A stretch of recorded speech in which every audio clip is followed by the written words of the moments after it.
என்ன பாஸ்தால முருங்கைக்கீரையா இருந்தாலும் யோசிக்கிறீங்க, but trust me moms, this is overloaded with taste and health. And இந்த ரெசிபி மில்லட் பாஸ்தா யூஸ் பண்ணி பண்ணதுனால கிட்ஸுக்கு பெர்ஃபெக்ட்டான லஞ்ச் பாக்ஸா இருக்கும். அண்ட் கூடவே இந்த மில்லட் குக்கீஸும். சோ இந்த ஹெல்தியான டிஷ்ஷை மறக்காம சேவ் பண்ணிக்கோங்க. இந்த ரெசிபியை நான் நியூட்ரா இன்ஸ்டா பேஜ்ல வாங்கின மில்லட் பாஸ்தா வச்சு தான் பண்ண போறேன்.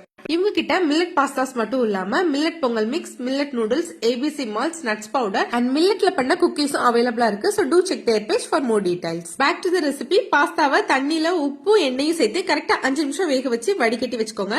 பேன்ல பட்டர், 4 பல் பூண்டு, பாதி பல்லாரி தக்காளி, 2 பச்சை மிளகாய் சேர்த்து நல்லா வதக்கிக்கோங்க. இதுல ஒரு கையளவு முருங்கைக்கீரையும் உப்பும் சேர்த்து வதக்கி கீரை நல்லா சுருங்கினதும் ஸ்டவ் ஆஃப் பண்ணிட்டு 10 போல கேஷ்யூஸ் சேர்த்து பேஸ்ட் பண்ணிக்கோங்க. தென் பேஸ்ட் பண்ணதை ஒரு பேன்ல சேர்த்து கொதிக்க விட்டுட்டு குக் பண்ண பாஸ்தாவை ஆட் பண்ணி நல்லா மிக்ஸ் பண்ணிக்கோங்க. பாஸ்தாவை நல்லா மிக்ஸ் பண்ணதும் கொஞ்சமா கிரீம் சீஸ் சேர்த்து மிக்ஸ் பண்ணிக்கோங்க.